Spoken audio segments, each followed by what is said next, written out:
안녕하세요.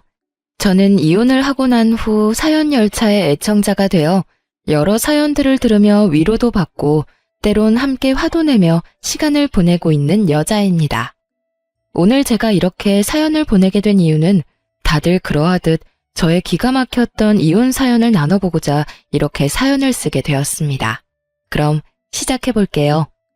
저와 남편은 결혼한 지 1년밖에 되지 않은 신혼 부부였어요. 같은 회사 동료로 만나 오랜 시간 함께 지냈죠. 연애 역시 오래 했던 터라 신혼부부 그 특유의 풋풋한 감정은 없었지만 오래 봐왔던 시간만큼 잘 맞는 부분들도 많아 나름 잘 지내고 있었어요. 크게 다투는 일도 없었고 생활 패턴도 잘 맞았고요. 거기에다 친정뿐 아니라 시댁 역시 다른 지역에 있어서 저희 두 사람만 잘 지내면 다른 이유로 싸울 일은 전혀 없을 거라 생각했죠. 하지만 이런 제 예상을 남편은 보기 좋게 짓밟아 놓더군요.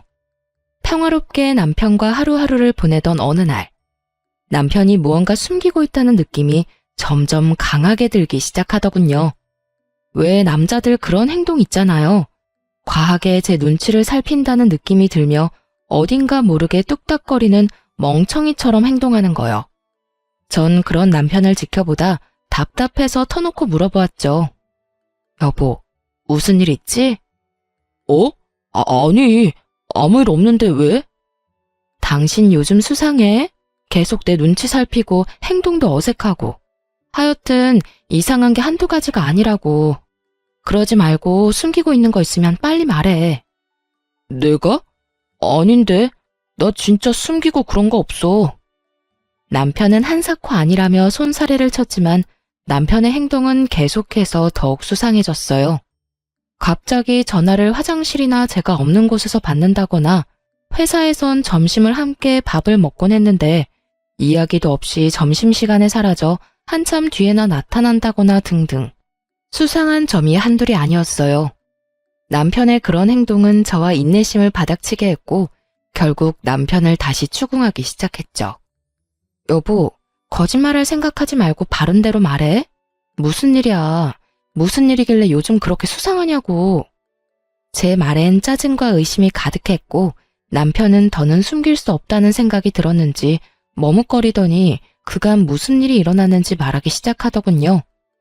그게 사실은 우리 형 이혼하게 됐다네. 그것 때문에 이런저런 이야기 나누느라 정신이 없었어. 뭐? 이혼? 이렇게 갑자기? 요즘 계속 다툼이 잦다는 이야기는 듣긴 했는데 결국 이혼하기로 했다나 봐. 악이 없을 때 그냥 정리하기로 합의했다네. 아, 그래. 그런데 그걸 왜 숨겨? 나만 괜히 이상한 오해했잖아. 아무리 요즘 이혼에 관대하다고 한들 사실 이혼이 좋은 일도 아니고 당신한테 이야기 꺼내는 게 좀 조심스럽기도 하고 망설여지기도 했어. 마냥 숨길 수 있는 일이 아니긴 하지만 알 때 알더라도 굳이 내 입으로 알리고 싶지 않아서 아무 말 안 했던 건데 당신이 이상한 오해할 거라곤 생각도 못했어. 미안해. 괜히 혼자 이상한 상상하게 해서. 아, 그래. 당신 말 들어보니까 이해가 안 되는 건 아니네. 당신도 마음고생 많았겠어. 그래서 아주버님은 괜찮으셔? 점점 괜찮아지고 있는 것 같아. 다시 한번 미안해, 여보. 남편은 진심으로 저에게 미안하다며 사과를 해왔고 저는 괜찮다며 그 상황을 넘겼어요. 하지만 모든 사실을 털어놓은 남편의 얼굴은 여전히 어두웠고 전 단순히 혈육이 가슴 아픈 일을 겪어 저런가 보다 했어요. 다른 사람도 아닌 형이 이혼을 했다고 하니 동생 된 입장에서 많이 속상한가 보다 했는데 그게 아니더군요. 남편의 표정이 그런 데는 다른 이유가 있었고 그 이유는 시숙이 이혼 사실을 알리고 난 후 얼마 뒤부터 서서히 알게 되었어요. 시작은 시숙의 갑작스러운 등장이었습니다. 어느 날은 퇴근하고 집으로 돌아가 있는데 남편과 함께 시숙이 집에 있더라고요. 아무런 이야기도 못 들었던 터라 저는 당황할 수밖에 없었죠. 남편을 얼른 방으로 데리고 와 이게 어떻게 된 일인지 물었어요. 어떻게 된 거야? 아주버님이 왜 여기에 있어? 그게 형이 이혼하면서 회사를 옮겼다나 봐. 마침 회사가 이 근처라서 잠시만 신세 좀 지자고 하네. 뭐? 그걸 왜 이제 말해? 그런 중요한 일은 나하고 상의 정도는 했어야지. 어떻게 이런 문제를 당신 혼자 결정할 수가 있는 거야? 그것도 다른 문제도 아니고 한 집에서 생활하는 문제를. 내가 불편할 거란 생각은 안 하는 거야? 내가 오라고 한 거 아니야. 형이 신세 좀 지자고 했었는데 난 확답 준 게 없었단 말이야. 그냥 생각 좀 해본다고만 했지. 기회 봐서 당신한테 물어보려고 했었는데 형이 저러고 와버렸지 뭐야? 아, 정말 미치겠어. 물어보나 마나 당연히 안 되는 거잖아. 내가 어떻게 아주버님이랑 한 집에서 살아. 진작에 당신이 안 된다고 했어야지. 아, 나도 미치겠다고. 기회 봐서 안 된다고 하려고 했는데 저렇게 밀고 들어온 걸 어떻게 해. 다시 나가라고 할 수도 없고 말이야. 정말 미칠 지경이더라고요. 덜컥 짐부터 싸서 들어온 시숙과 벌써부터 시숙한테 잡혀 제대로 말도 못하는 남편. 저는 아무리 사정이 그렇다 한들 같이 사는 건 도저히 안 된다고 말하려는 순간 시숙이 우리 이야기를 엿듣고 있기라도 한 듯 노크를 하며 저를 부르는 소리가 들리더군요. 차마 이야기를 제대로 마무리하지 못하고 거실로 나갔죠. 시숙은 저에게 미안한 표정을 지으며 이렇게 말하더라고요. 재수씨, 많이 놀라셨죠? 미안해요. 알다시피 사정 때문에 급하게 회사를 옮기는 바람에 아직 집을 못 구했어요. 하루빨리 집 알아봐서 나갈 테니 한동안만 좀 부탁드리면 안 될까요? 정말 미안합니다. 염치도 없고요. 이렇게까지 부탁을 하는데 무어라 할 말이 없더라고요. 면전에 대고 안 된다는 말도 도저히 나오지 않았고요. 그래서 전 하는 수 없이 알겠다고 했고 그렇게 생각지도 못했던 시숙과의 합숙이 시작되고야 말았습니다. 객식구의 등장에 집안일이 많아지겠구나 하며 걱정했던 우려와는 달리 시숙은 남편보다 더 섬세하고 다정했으며 집안일도 웬만한 가정주부보다 더 잘하더라고요. 설거지도 깨끗하게 잘할 뿐더러 청소도 얼마나 꼼꼼하게 잘하는지.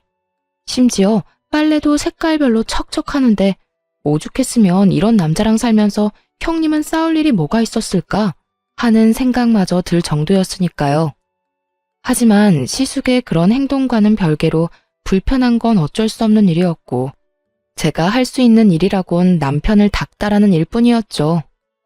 여보, 아주버님은 언제 나가셔?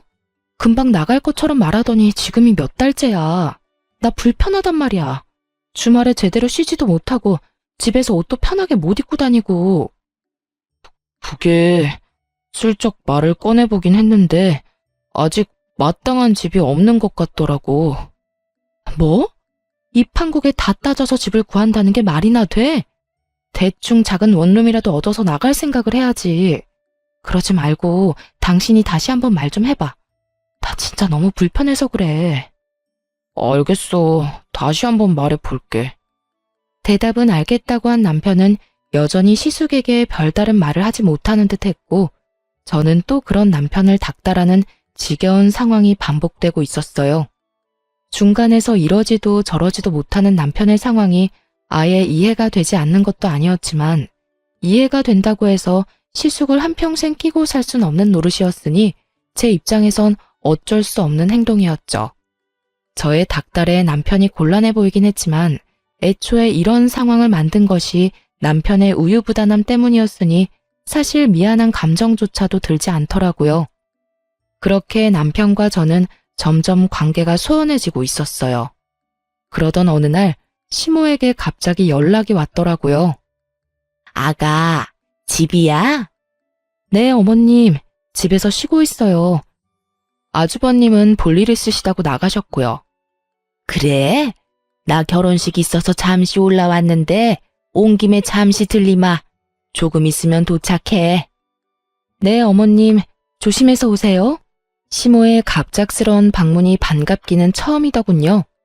그도 그럴 것이 제가 이때껏 본 시모는 꽤 합리적인 사람이었기에 이 불편하고 말도 안 되는 상황을 정리해 줄 수도 있겠다는 일말의 기대가 있었기 때문이었죠. 하지만 그런 제 기대는 시모의 등장과 함께 산산조각이 나고 말았습니다. 집으로 들어선 시모는 저에게 따뜻한 눈빛을 보내며 제 손을 꼭 부여잡고선 이렇게 말하더군요. 아가야, 고생이 많지? 내가 다 한다, 다 알아. 내가 요즘 너한테 얼마나 고마운 줄 몰라. 아무쪼록 우리 아들들 앞으로도 잘 부탁한다. 맞잡은 손에서 식은땀이 다 나려고 하더군요. 아들들을 잘 부탁하다뇨. 전 시모의 손을 슬며시 빼내며 이렇게 말했어요. 아니에요, 어머님. 계속 같이 사는 것도 아니고 곧 집 구해서 나가신다고 했는데요, 뭘. 그러니 그렇게까지 말씀 안 해주셔도 돼요. 제 말에 시모의 표정이 의아하게 바뀌는가 싶더니 이내 남편을 바라보며 이렇게 말하더군요. 너 아직도 말 못했니? 아유, 너도 참 너다. 아직도 이야기 안 하고 도대체 뭐 했어? 시모의 말에 남편은 고개를 숙이며 아무 말도 못하고 있었고 이해하지 못할 상황에 저 역시 남편에게 물었죠. 이게 무슨 말이야? 나한테 못한 이야기가 또 있어? 그런 거야? 말을 좀 해봐. 저는 불안한 예감에 남편을 닥달하기 시작했고 저의 닥달에 여전히 말이 없는 남편을 대신해 시모가 답을 주더군요. 에휴, 내가 이야기하마. 다름이 아니라 네 시숙 한동안 여기서 좀 더 살아야 할 것 같아. 네? 얼마나요? 아주버님은 곧 나가실 거라고 했는데요. 그게 요즘 네 시숙 선보고 다니고 있어. 마음 맞는 사람만 나타나면 바로 결혼 진행할 거니까 그때까지만 좀 같이 살거라. 남는 방에 그냥 좀 같이 사는 건데 괜찮지? 이건 또 무슨 개떡 같은 소리인가 싶더군요. 이혼한 지 얼마나 됐다고 다시 결혼 생각을 하는 것도 어이가 없었지만 언제 할지도 모르는 결혼을 기다리는 동안 우리 집에서 생활하겠다는 결심을 했다는 것도 어이가 없더라고요. 그것도 집주인인 저에게 한마디 상의도 하지 않고서 말이에요. 저는 그 순간 어이가 없음과 동시에 화가 치솟아오르며 이 모든 것을 확실하게 못 박을 필요가 있다고 생각되더군요. 저기 어머님, 그건 좀 곤란할 것 같아요. 뭐? 지금 곤란하다고 했니? 네, 사실 지금까지 같이 지내는 것도 저 좀 많이 불편해요. 주말에는 편하게 집에서 쉬고 싶은데 아주버님 계시니까 편히 쉬지도 못해요. 차림도 매번 신경 써야 해서 불편하기도 하고요. 애초에 길어도 한 달이겠거니 했는데 아무튼 전 좀 힘들 것 같네요. 너 혹시 생활비 때문에 그러니? 그런 거라면 걱정하지 마라. 내가 다달이 생활비 보내주마. 아니요, 어머님. 돈 때문이 아니라 말 그대로 불편해서 싫어요. 그리고 언제 세장가 드실지도 모르는데 어떻게 같이 산다고 할 수 있겠어요? 아무튼 여러모로 힘들 것 같네요. 죄송해요. 저는 단호하게 저의 뜻을 전했고 그런 저의 태도에 시모는 섭섭한 기색을 내비치긴 했지만 어떻게 해서든 저를 설득하려 애써 화를 억누르며 말하더라고요. 예, 그러지 말고 다시 생각해봐. 괜히 나가서 돈 낭비할 바엔 여기서 같이 지내면 돈도 아끼고 가족끼리 붙어 살면서 가족 정도 들고 얼마나 좋니? 죄송해요, 어머님. 아무리 그러셔도 전 힘들 것 같아요. 시모가 친절하게 설득하든 간절하게 설득하든지 간에 저는 뜻을 굽히지 않았고 점점 시모의 얼굴이 일그러지던 그 순간이었어요. 현관문이 열리며 외출해서 돌아온 시숙이 집으로 들어왔고 심상치 않은 분위기에 빠르게 상황을 살피더니 시모에게 핀잔을 주기 시작하더군요. 어머니, 또 그런 말도 안 되는 소리 하셨어요. 저 손 안 본다니까요. 재수씨, 저 여기서 계속 지낼 생각 없으니까 어머님 말씀은 잊어주세요. 오늘도 집 보고 왔는데 꽤 괜찮은 것 같아서 한 번만 더 보고 계약하려고 해요. 시숙은 듣지 않아도 무슨 상황인 줄 알겠다는 듯 다급히 저를 안심시키기 시작했고 그런 시숙의 말을 들은 시모는 언짢은 기색을 숨지 않고 저를 나무라더군요. 너 하나만 이해하면 되는 일인데 그걸 못 참니? 이게 뭐니? 괜히 아까운 돈만 낭비하게 생겼잖니? 가족끼리 좀 같이 사는 게 뭐가 불편하다고 저 유난인 건지? 정말 시모의 말을 듣고 있는데 하고 싶은 말들이 목젖을 마구 때리고 있었지만 꾹 참았습니다. 이미 시숙은 조만간 나가겠다는 말을 뱉어냈고 제가 여기에서 입을 더 열어봤자 시모하고 싸우기밖에 더 하겠냐는 생각에서였죠. 그런 저의 의중을 읽은 남편은 황급히 시모를 배웅하고 나섰고 시숙은 시모를 끌고 가다시피 데리고 나가며 터미널로 모셔다 드리겠다고 하더군요. 이런 남자들의 행동을 보니 그 어이없는 제안은 그저 시모 혼자만의 계획이었구나 싶긴 했지만 남편에게 화가 나는 것은 어쩔 수 없더라고요. 여보, 정말 매번 이럴 거야? 이런 이야기는 빨리 나한테 말했어야지. 그게 도저히 입이 안 떨어져서 그랬어. 당신은 이 상황을 빨리 정리하고 싶어하고 엄마는 엄마대로 계속 난리고 형은 자기가 알아서 한다고 나보고 잠자코 있으라고 그러고 나도 여러모로 힘들었다고. 하여튼 당신한텐 미안해. 괜히 우리 형 때문에 이런 일이나 겪게 하고 말이야. 그걸 말이라고 해? 당신 원래 이렇게 우유부단한 사람이었어? 어머님, 아주버님한테 당신이 딱 잘나서 안 된다, 빨리 나가달라고 한마디만 하면 이런 일이 벌어지는 일도 없을 거 아니야. 당신이 매번 우물쭈물 아무 말도 못하고 그러니까 두 사람 다 긍정으로 알아듣고 이러는 거 아니야. 당신 말이 다 맞아. 미안해. 내가 애초에 잘 대처했어야 했는데 나도 내가 이렇게까지 우유부단한 사람인 줄 몰랐어. 미안해, 여보. 우유부단의 끝인 남편을 붙잡고 이야기해봤자 달라질 것은 없어 보였죠.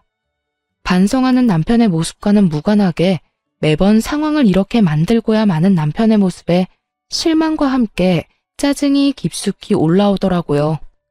모든 상황이 다 짜증이 가득했지만 제가 잘못한 것 하나 없는 이 상황에서 오로지 저만 나쁜 년이 되는 그 상황이 특히나 더 짜증이 나더군요. 이러나 저러나 시숙이 나가기만 하면 다 해결될 상황이었고 그랬기에 전 시숙이 나갈 날만 손꼽아 기다리고 있었죠. 하지만 이런 제 바람과는 달리 금방이라도 나갈 것만 같던 시숙은 이사한다는 소식이 없었고 남편은 점점 굳어져가는 제 눈치만 살피고 있더라고요. 그런 남편의 행동이 수상했지만 더 숨길 것이 있을까 하는 생각에 남편을 추궁하지 않고 그저 상황을 살피고 있었어요. 그렇게 남편을 주시하고 있던 어느 날, 격리부에 있는 동료 친구가 다가와 걱정스러운 표정으로 말을 걸더라고요. 혜선아, 집에 무슨 일 있어? 응? 일? 무슨 일? 왜? 나 무슨 일 있대? 아니, 네 남편. 이번에 퇴직금 정산해서 받아갔어. 대출도 알아보고 있는 것 같던데 도대체 무슨 일이길래 그 큰돈이 필요한가 싶어서. 이건 또 무슨 일인가 싶더군요. 퇴직금만 해도 금액이 꽤 될 텐데 그것도 모자라 대출까지. 전 깊이 생각해 볼 필요도 없이 분명 시숙과 관련해서 무슨 일이 일어나고 있다는 것을 직감적으로 느끼게 되었죠. 그러면서 전 제가 모르는 무언가가 많다는 것이 확실해지며 이 모든 물음표 가득한 상황을 해결해 줄 사람은 시숙과 이혼한 형님뿐이라는 생각이 들더라고요.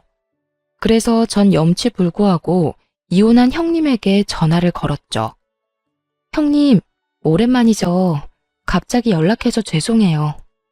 죄송은 무슨, 괜찮아. 동서, 무슨 일 있어? 그게, 형님, 아주버님이랑 왜 이혼하셨는지 여쭤봐도 될까요? 저의 돌직구적인 물음에 형님은 한참 망설이는가 싶더니 무거운 입을 떼더군요. 그 인간 바람 피우고 있었어. 잠깐의 실수도 아니고 꽤 오랫동안 만나왔더라고. 나한테 다 들킨 뒤에도 미안하다는 말은커녕 도리어 큰 소리치면서 이혼하자고 해서 해줬어. 아, 그러셨구나. 전 몰랐어요. 성격이 안 맞아서 다투다가 헤어졌다고 하길래 그런 줄만 알았어요. 마음고생 많으셨겠어요. 그 당시엔 배신감도 들고 이때껏 뭐 때문에 그렇게 살았나 싶어서 조금 힘들긴 했는데 이젠 괜찮아. 사실 이미 마음 떠난 사람이란 거 알고 있었거든. 그런 사람 붙잡고 외롭게 살던 때보단 그냥 혼자 사는 지금이 덜 외롭고 행복해. 아, 네. 그렇다면 다행이긴 한데 하여튼 이런 거 물어봐서 죄송해요. 아니야, 그건 그렇고 요즘 그 인간 동서한테 신세지고 있다는 소식 들었어. 내가 이런 말 해야 하나 말아야 하나 고민 많이 했는데 동서, 그 인간 돈 없어. 상간녀 위자료랑 자기 위자료 다 그 인간이 내서 아마 지금 빚잔치 중일 거야. 그러니까 얼른 내쫓아버려. 그렇지 않으면 그 인간 쭉 늘어붙을 수도 있어. 어쩐지 역시 형님께 죄송하지만 여쭤보길 잘한 것 같네요. 이제서야 하나둘씩 퍼즐이 맞춰지는 기분이에요. 그렇다면 다행이고. 그리고 자세히는 말 못하지만 서방님도 잘 살펴봐. 나처럼 뒤통수 맞지 말고. 저희 남편이요? 그 사람이 왜요? 혹시 그 사람도 이상한 짓 하고 돌아다니나요? 뭐 아시는 게 있으신 거예요? 내가 말하기는 뭐하고 동서가 잘 지켜봐. 나도 확실하진 않아서 정확하게 뭐라고 말하기는 좀 그래서 그래. 하여튼 내 꼴 나기 싫으면 동서가 스스로 나서서 조사하는 수밖에 없어. 그럼 끊어. 형님과의 통화가 끝난 후 생각이 많아질 수밖에 없더라고요. 일단 시숙은 돈이 없어 우리 집에서 지내고 있었던 것이었고 남편이 큰 돈이 필요했던 이유는 시숙 때문에 맞더군요. 한 푼 없는 시숙이 우리 집에서 나가야 하는 상황이 되니 남편이 돈을 마련해주고 있었던 것이었죠. 그렇게 다른 수상한 점은 밝혀졌는데 아무리 생각해도 마지막 말이 이상하더라고요. 남편을 잘 지켜보라니. 누가 들어도 수상한 말이잖아요. 하지만 형님 말과는 달리 남편에겐 수상한 점은 전혀 없었어요. 매번 출퇴근도 저와 함께 했고 시숙 때문에 사이가 소원해지기 전까진 점심시간에도 저와 함께 했으니까요. 그것뿐인가요? 주말에도 거의 함께 시간을 보냈으니 딴짓할 시간 따위 없었을 테니 더욱 이상했죠. 그렇게 한참을 생각하던 제 머릿속을 스치고 지나간 것이 있었는데 그건 시댁이었어요. 시숙과 남편은 1, 2주일에 한 번씩 시댁에 다녀오곤 했는데 그때마다 한사코 두 사람만 다녀오겠다고 하곤 했었어요. 저도 시댁에 가지 않아도 된다고 하니 의심을 하기보단 기쁜 마음이 더 컸기에 별다른 생각을 하지 못했었고요. 하지만 남편이 딴짓하고 있다면 유일한 시간이 그때뿐이란 생각이 들었죠. 시숙이 이혼하고 난 뒤에도 여전히 시댁엔 두 사람만 다녀오곤 했으니 이것뿐이다 싶더군요. 전 아무것도 모르는 척하며 두 사람이 시댁을 간다고 하는 날만 기다렸고 저의 바람대로 두 사람은 며칠 뒤 다가오는 주말에 시댁을 다녀오겠다고 하더라고요. 여보, 나 이번 주 주말에 형이랑 집에 좀 다녀올게. 아, 그래? 그러면 이번엔 나도 갈까? 아무래도 저번에 그런 일도 있었고 같이 가서 얼굴 비추는 게 좋지 않을까? 어? 아니야. 그런 일 있었으니까 한동안 가지 않는 게 좋지. 우리 엄마 성격 잘 알잖아. 이번에 같이 가면 아마 모르긴 몰라도 당신 엄청 못 살게 굴 거야. 그런가? 그럼. 그러니까 그냥 이번엔 형이랑 나랑 다녀올게. 한사코 안 된다고 난리를 부리는 남편의 모습에 전 더욱 미심쩍어지며 주말을 더욱 기다리게 되었어요. 그렇게 다가온 주말, 전 조심스럽게 두 사람 뒤를 밟았고 남편과 시숙은 시댁이 아닌 시댁 근처에 있는 골프장으로 향하더라고요. 골프장이 가까워질수록 전 그동안 속았던 제가 한탄스러우면서도 그저 기분 전환차 골프를 치러 가는 것이길 얼마나 바라고 또 바랐는지 모릅니다. 하지만 저의 이 바람이 처참히 무너져버리는 것은 순식간이었죠. 골프장 주차장에 멈춰섰고 골프장 입구에 기다리고 있는 두 여자를 향해 시숙과 남편이 다가가더군요. 딱 보기에도 어려 보이는 두 여자. 그중 한 여자는 시숙과 아주 깊은 관계인 듯 만나자마자 어깨에 손을 두르며 걸어갔고 남편과 남은 한 여자는 멋쩍은 듯 가벼운 눈인사를 나누곤 시숙과 여자의 뒤를 따르더라고요. 그 모습에 안도라는 걸 하는 제가 얼마나 한심했는지 모릅니다. 남편이 저를 속이고 모르는 여자와 골프장이나 다닌다는 배신감보다 그 여자와 대면대면한 사이라는 것에서 오는 안도감이 더 크게 느껴진다는 것이 저를 비참하게 만들어 눈물이 나더라고요. 그렇게 전 눈물을 훔치며 오랜 시간 남편이 나오길 기다리고 또 기다렸어요. 2시간 뒤 주차장으로 나온 남편의 모습은 제 안도감을 한 방에 뻥 하고 날려버리더군요. 들어갈 때와는 달리 남편은 그 여자와 어색하기는커녕 누가 보아도 다정한 연인의 모습으로 나오고 있었고, 혹시나 했던 저의 믿음과 안도감은 그야말로 산산조각이 나고야 말았죠. 다른 건 몰라도 이혼만큼은 제 인생에 없을 거라고 생각했는데, 살짝 열린 창문 틈으로 들리는 남편과 그 어린 여자의 대화 소리는 저를 무너지게 만들었습니다. 자기야, 이제 어디 갈 거야? 어디 가긴 좋은 데 가야지. 밥부터 좀 먹을까? 뭐 먹고 싶은 거 있어? 먹고 싶은 것보단 갖고 싶은 건 많은데. 그러면 쇼핑부터 하고 밥 먹으러 가자. 정말? 쇼핑도 시켜주는 거야? 자기 진짜 최고다. 이 정도야 뭐. 대신 또 만나자고 연락하거나 내가 연락하지 않았는데 먼저 연락하면 안 돼? 알겠지? 알겠어. 그런데 자기 결혼 안 한 거 맞지? 애인도 없다고 했고. 그러면 그냥 나랑 쭉 만나면 안 돼? 난 자기 정도면 좋은데. 난 결혼 생각도 없고 한 여자한테 얽매여서 살고 싶지도 않아. 자, 얼른 가자. 나 슬슬 배고파지려고 해. 얼른 살 거 사고 밥 먹자. 알겠어. 가자. 남편은 얼굴색 하나 바뀌지 않고 미혼인 척하고 있더군요. 그간 천연덕스럽게 저를 속이며 기만한 것도 모자라 외간 여자들한테 돈을 써대며 이런 더러운 짓을 벌이고 돌아다니는 현장을 제 두 눈으로 목격하니 이혼 말고는 답이 없다는 생각이 들더군요. 그날 이후 전 남편과 시숙이 벌이는 돈 문제부터 외도까지 모든 것을 모른 척하며 천연덕스럽게 두 사람을 대하기 시작했어요. 물론 뒤로는 이혼을 준비했고 이혼 준비와 함께 남편에게 사람을 붙여 뒷조사를 시작했어요. 한 여자와 깊은 관계를 맺고 있는 시숙과는 달리 남편은 그날 다른 여자들과 하루뿐인 만남을 즐기고 있더라고요. 그 여자들은 주로 캐디들이었는데 어리고 예쁜 캐디들만 골라 따로 연락처를 받아두었다가 골프장을 가는 날이면 일을 하루 쉬고 남편과 시간을 보내며 돈을 받았던 것이었어요. 이르자면 하루 개인 캐디인데 이것도 저것도 다 해주는 알바였던 것이죠. 이혼을 준비하는 그 몇 달 동안에도 남편을 스쳐간 여자는 한둘이 아니었고 사진 속 여자들이 다 다르다는 사실이 저를 더욱 경악스럽게 만들었죠.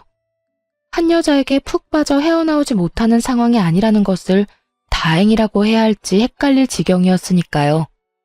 어찌되었든 외도의 증거들은 확실했고 시숙 역시 남편이 무사히 대출을 다 받아주었는지 어느 날 저에게 감사의 인사를 전하며 이렇게 말하더라고요. 재수씨, 그동안 감사했어요. 저 그저께 집 계약했어요. 아, 그러세요? 집은 마음에 드세요? 예, 회사랑도 더 가깝기도 하고 무엇보다 이제 재수씨한테 피해 안 드려도 돼서 그게 마음이 편하네요. 그동안 말씀은 못 드렸지만 참 죄송했거든요. 아, 네. 어찌되었든 무사히 이사해서 다행이네요. 예, 다시 한번 재수씨 감사해요. 어찌나 예의도 바르게 감사를 전하던지 소름이 다 끼치더라고요. 앞에선 저렇게나 예의 바르고 인성 바른 척을 하고 뒤에선 제 남편과 함께 아무 여자나 만나고 돌아다녔으니 말이에요. 하여튼 전 시숙이 이사 나가는 날을 이혼 통보의 디데이로 결정했고 대망의 그날 짐가방을 챙긴 시숙은 사람 좋은 얼굴로 다시 한번 감사의 인사를 건네더군요. 재수씨, 그동안 감사했습니다. 전 이만 가볼게요. 전 시숙이 인사를 건네는 순간 새벽에 미리 싸놨던 남편의 짐가방을 꺼내와 남편에게 건네며 이렇게 말했어요. 당신도 같이 나가. 이거 당신 짐이야. 제 말엔 남편과 시숙은 놀란 토끼 눈을 하고 저를 바라보더라고요. 전 그런 남편에게 다시 한번 짐가방을 밀어줬고 남편은 도저히 그 상황이 이해가 되지 않는 건지 저에게 상황을 물어오더군요. 그게 무슨 말이야? 나도 나가라니. 이 짐가방은 또 뭐야? 말 그대로야. 당신도 지금 당장 이 집에서 나가줘. 난 이제 당신같이 더러운 인간이랑은 한순간도 같이 못 살아. 사이 좋은 형제답게 지금 이 길로 당신 형 따라가. 더럽다니. 내가 무슨 짓을 했다고 그렇게 심한 말을 해? 당신 어디 아파? 아니, 꿈이라도 꿨어? 갑자기 왜 이러냐고. 도무지 상황 파악을 하지 못하는 남편과 눈치만 살피고 있는 시숙. 저는 두 사람에게 그간 모아뒀던 사진 중 일부를 남편과 시숙에게 보여주었죠. 증거들을 본 두 사람은 얼굴이 사색이 되어가고 있었고, 전 그런 두 사람에게 이렇게 말했어요. 내가 도대체 어디까지 알고 있는지 궁금하지? 나 당신이 생각하는 것보다 훨씬 더 많아. 당신 퇴직금도 미리 정산받고 대출도 받았지? 아마 그 돈으로 당신 형 집 구해줬을 테고. 그걸 어떻게... 여보, 내 말 좀 들어봐. 그런 게 아니라... 또 거짓말 하려고 그래?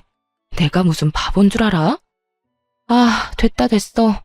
어찌되었든 난 당신이랑 같이 못 사니까 이혼하고 집 정리될 때까진 당신이 그렇게나 사랑하는 형 집에 가서 살아. 내가 여기서 지낼 거니까. 저의 통보에 남편은 그제야 큰일이다 싶었는지 무릎까지 꿇고 빌기 시작했고, 시숙은 남편이란 짐을 떠안기 싫었는지 급하게 짐가방을 챙겨 도망치듯 집을 빠져나가 버리더군요.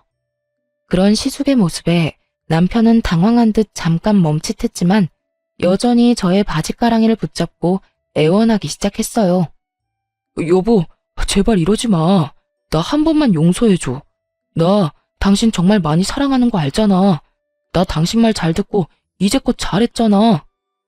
말 잘 듣고 잘하는 사람이 한다는 짓이 이 여자 저 여자 찝쩍거리고 다니는 짓거리인 것인지 참 기가 다 막히더군요. 저는 저를 붙잡고 있는 남편의 손을 뿌리치며 소리를 빽 질러버렸습니다. 이거나 이렇게 붙잡고 매달려도 달라지는 건 아무것도 없으니까 얼른 네 형이나 따라가라고.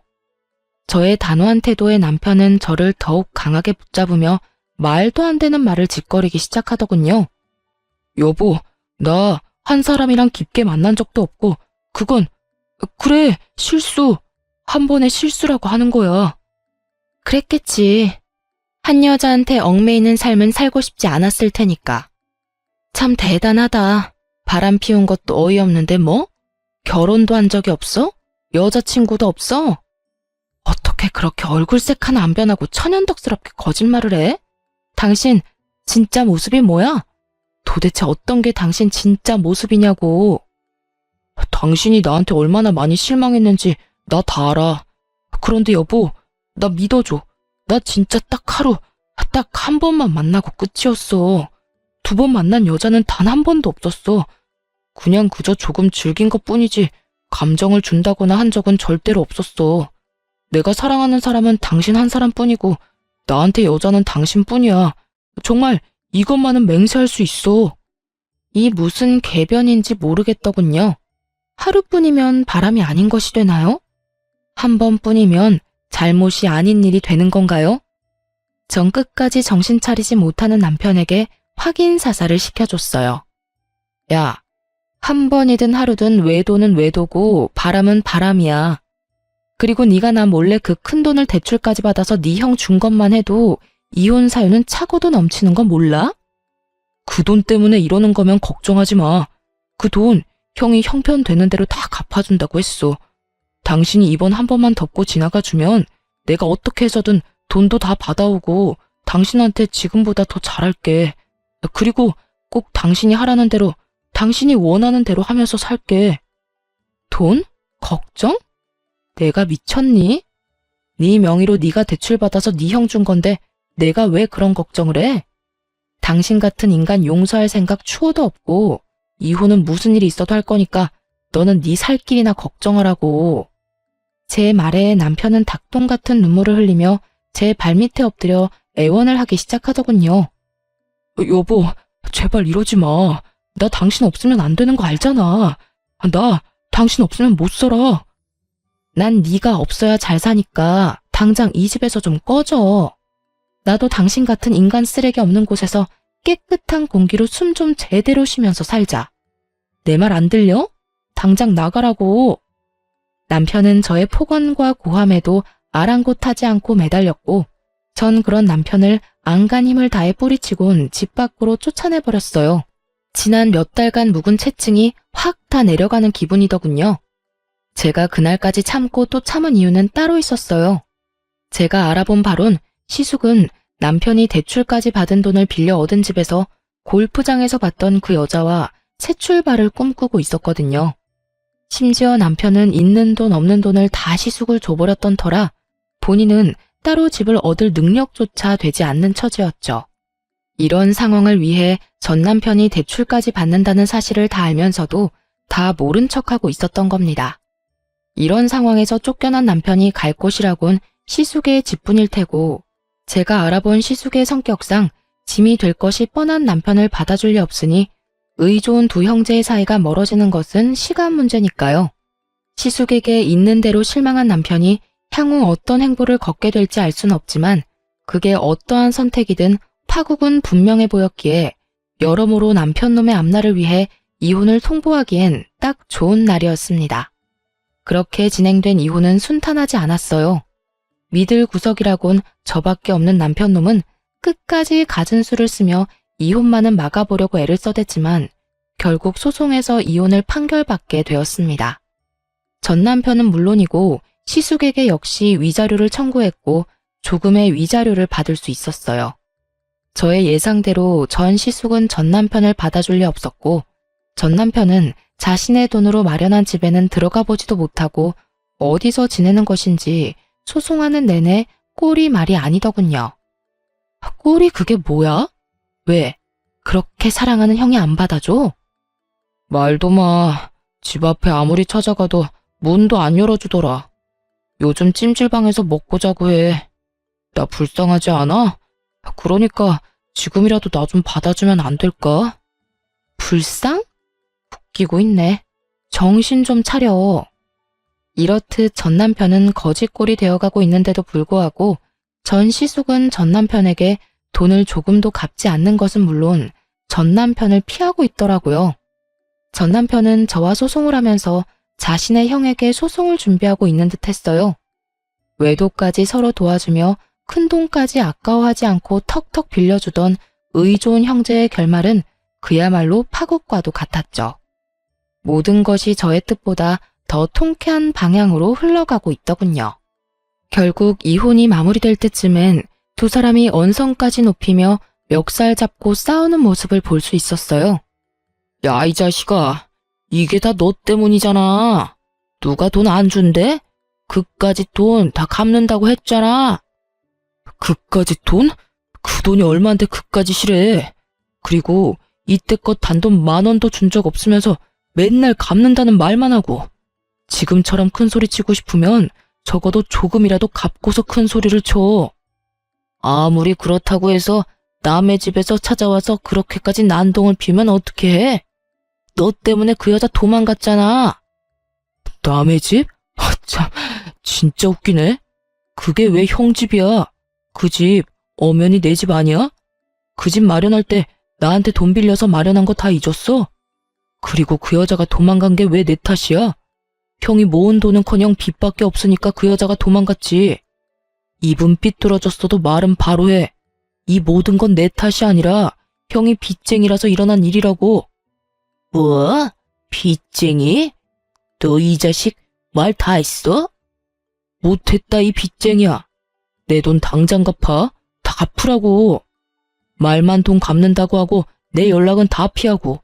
네가 그러고도 형이냐? 넌 그래서 하나뿐인 형을 고소했냐? 어떻게 가족한테 이럴 수가 있어? 애초에 형이 나한테 그딴 식으로 안 굴었으면 나도 이렇게까진 안 했겠지. 돈은 둘째치고 형이 내 연락을 피하지만 않았더라도 나도 이렇게까진 하진 않았을 거라고. 언성을 높이던 전 시숙은 이내 전 남편의 멱살을 잡았고 전 남편 역시 시숙의 멱살을 맞잡고 개싸움을 하기 시작하더군요. 빚쟁이가 된 형제의 싸움이 참 보기 아름답기까지 하더군요. 어찌나 누구 하나 제정신 박힌 것들이 없는 것인지 형제는 형제구나 싶었어요. 그렇게 이혼이 마무리되고 전 시숙의 소식은 들을 수 없었지만 전 남편은 회사가 같았던 터라 어쩔 수 없이 얼굴을 계속 봐야만 했었죠. 이미 끝난 사이이긴 하지만 한 회사에서 듣고 보고 지내려니 참 그것만큼 곤욕은 또 없더군요. 마주칠 때마다 불쌍한 표정으로 인사를 건네는 것으론 부족했는지 뻔뻔하게 부탁이라는 걸 하더라고요. 여보, 잘 지내? 여보는 무슨? 너랑 나랑 이혼한 거 잊었어? 누구한테 여보래? 그리고 눈 없어? 아주 잘 지내고 있는 거 안 보여? 너무 날카롭게 굴지 마. 나 요즘 힘들어. 네가 힘든 거랑 나랑 무슨 상관이라고 말을 걸어. 왜? 네가 힘들다고 불쌍한 척하면 내가 눈물이라도 흘리면서 위로라도 해줄 거라 생각했어? 그런 게 아니라 사실 나 당신한테 부탁이 있어. 이야, 진짜 뻔뻔하다. 이 와중에 나한테 부탁까지 한다고? 당신한테 정말 면목 없는데 나 맡고 있는 프로젝트 좀 도와주면 안 될까? 뭐? 당신도 알잖아. 지금 내가 맡은 일이 얼마나 중요한지. 이 일 처음에도 당신이 큰 틀 잡아줬었잖아. 그 덕에 진행도 잘 되고 있었고. 그런데 알다시피 내가 요즘 형 문제도 있고 당신 도움도 없으니까 일이 진행이 잘 안 돼. 그래서 지금 나한테 이혼한 전 남편이 부귀영화를 누릴 수 있게 이 일 좀 도와달라. 이거야? 부귀영화보다는 회사에 손해를 끼치면 안 되니까 그러니까 좀 도와달라는 거지. 다 회사를 위해서 말이야. 이 인간은 참 끝까지 뻔뻔하기 짝이 없다는 생각이 들더군요. 어떤 뇌구조를 가지고 살면 이런 상황에 일까지 도와달라는 말을 할 수가 있는 건지 참 대단하게도 파렴치한 인간이다 싶었어요. 전 그 인간 말종에게 딱 잘라 거절하며 쏘아 붙여주었죠. 회사 같은 소리 한다. 너 자신을 위해서겠지. 내가 진짜 바본 줄 아나. 너 내가 이 여자 저 여자 만나고 돌아다니다가 이혼당한 거 회사에 소문 안 낸 것만 해도 고마운 줄 알아. 한 번만 더 나한테 아는 척하거나 이런 부탁도 하는 날엔 우리 이혼 사유 회사에 모르는 사람 없도록 소문 쫙 내줄 테니까 그런 줄 알고 나한테 눈길도 주지 마. 알겠어? 제가 이렇게까지 몰아붙이자 전 남편은 그제야 본색을 드러내기 시작하더군요. 야, 너 진짜 너무한 거 아니야? 그깟 일 좀 도와주면 어디가 덧나냐? 하여튼 네가 이딴 식이니까 내가 밖에서 그런 짓거리나 하고 다닌 거야. 알겠어? 아, 그 모든 게 다 내 탓이라고? 그러면 그게 내 탓이겠어? 내가 오죽했으면 그랬겠어? 네가 이딴 식으로 남자 알기를 개똥으로 알고 막대하니까 내가 밖에 나가서 딴 여자 만난 거야. 그러니까 회사에 소문내기만 해. 내가 가만 안 있을 테니까. 이런 미친놈을 봤나? 어디서 되지도 않는 협박질이야. 너 진짜 정신 바짝 차릴 수 있게 인생 땅바닥에 곤두박질 치게 만들어줘? 내가 못해서 가만히 있는 줄 알아? 굳이 내가 내 손, 내 입 더럽히면서까지 노력 안 해도 너 스스로가 알아서 곤두박질 칠 거라서 가만히 있는 거야. 그러니까 애써 잘 참고 있는 사람 건드리지 말고 나한테 이렇게 헛소리할 시간에 가서 일이나 해. 네 말대로 회사에 패 끼치지 말고. 저는 전 남편을 무섭게 노려보며 쉬지 않고 말들을 쏟아냈고 전 남편은 할 말이 없었는지 저를 노려보다 뒤를 돌아가 버리더라고요. 그 뒷모습에서 그놈의 앞이 훤히 보이더군요. 전 남편이 맡은 일은 저의 아이디어에서 나온 일이었고 전 남편의 진급을 위해 제가 발벗고 나서 도와주던 일이었어요. 이혼을 할 당시 회사에서 보기 싫은 마음이야 굴뚝이었기에 확 회사에 소문을 다 내버릴까 고민하지 않았던 것은 아니었지만 전 남편의 능력으론 이번 일을 무사히 마치지 못할 것이라 확신했기에 굳이 제 입 더럽혀가면서까지 소문을 내지 않았던 거죠. 아무리 상황이 이렇다 한들 저에게까지 도움을 청할 거란 생각은 전혀 하지 못했는데 참 대단하다 싶었어요. 하여튼 전 남편은 저의 예상대로 일을 보기 좋게 말아먹어버렸고 그 덕에 회사에서 온갖 서름과 눈칫밥은 혼자 다 먹게 되었다고 하더라고요. 그뿐만 아니라 바로 아래 후임에게도 보기 좋게 밀리는 처지가 되어버리자 더는 버틸 수가 없었는지 자진해서 사표를 쓰고 회사에서 나가버리더군요. 얼마나 고생을 했는지 마지막으로 본 전 남편의 몰골은 말도 못할 만큼 형편이 없었어요. 그리고 회사를 그만두고 난 후에도 시숙과 돈 문제가 말끔히 해결되지 않았는지 이리저리 신세를 지며 살고 있다는 이야기를 들을 수 있었어요. 그 후론 전 남편의 소식은 들을 수가 없었고 그렇게 지긋하던 그 인간과의 인연도 끝이 났습니다. 전 요즘 회사 측의 배려로 제주도에서 지내며 근무를 하고 있어요. 오랜 버킷리스트처럼 꿈꿔왔던 제주살이를 회사에서 마련해준 숙소에서 회사까지 온전히 다니며 살 수 있다니 요즘처럼 좋은 날들이 또 없을 거란 생각이 들곤 하네요. 사실 제주도에 발령받았을 때 기쁘기도 했지만 아는 사람이 전혀 없어 외롭거나 우울해지면 어떡하지? 하는 생각이 들기도 했어요. 하지만 지인들이 주말마다 놀러와주는 바람에 그런 기분을 느낄 새도 없이 즐거운 나날들을 보내고 있어요. 제가 남편 복은 없어도 친구 복은 있는 것 같지 않나요?